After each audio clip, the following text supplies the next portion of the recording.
bless. Galo frito, Rastafari presente.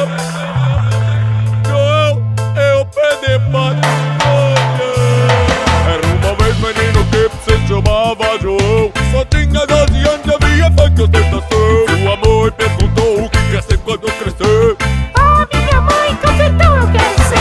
O sonho colatrou, resolveu incentivar. Pois dinheiro pra heroína aquilo iria dar. Tinha uma vaca em casa, sua irmã uma vadia. Resolveram vender ela já que se prostituía. Rumou da cidade grande pra vender a vaca. Para pro mendigo. Que gostosa, cara. E sozinho ofereceu um irmão pra aquele marginal. É 100 conto o pacote completo, só não inclui anal. Não.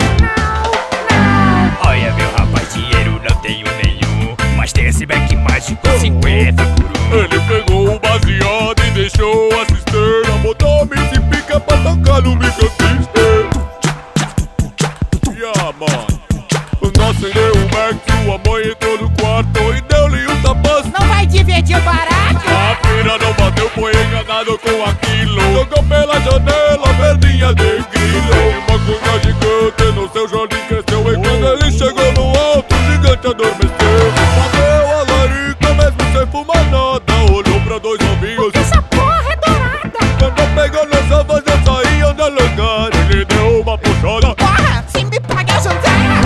O berro do traveco, o gigante acordou. O povo foi pra rua, mas logo sossegou. Assustado com aquilo, João se jogou de lá. Ele caiu no chão e fez a pira passar.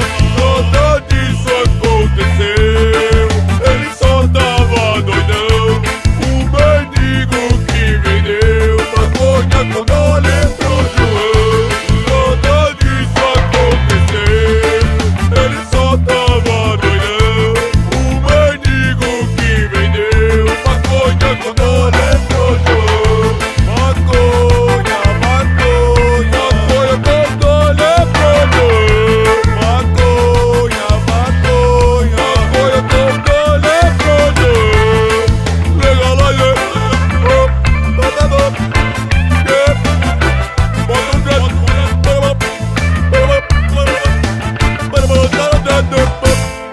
Crianças, não usem drogas.